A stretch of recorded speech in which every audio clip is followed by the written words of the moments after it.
আজকে দেড় মধ্যে মাছ গতকালকে মাগরিবের আগে দিয়ে ফাইটটা গেছিলাম।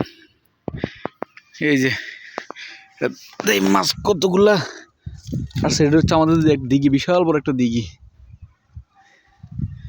কিন্তু পানি কমছে, তো পানি কমার কারণে এদিকে দেখলাম কালকে ছোট ছোট পুঁটি মাছ আইতেছে।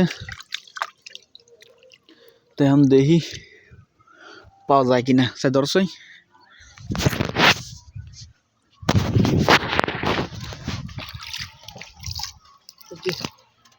বিসমিল্লাহ, উঠে নাই, অল্প কয়টা নিয়ে যাবো আজকে বাড়িতে। ঢুকছে তিনটে চারটা ঢুকছে বাবা, তিনটে চারটে ঢুকছে একদম অল্প করে। এটা মাছ কেউ নিয়ে গেছে, কারণ সকালে একবার স্যাক দিছিলাম, এর থেকে বেশি ছিল। মাছ কেউ নিয়ে গেছে। হ্যাঁ চলো।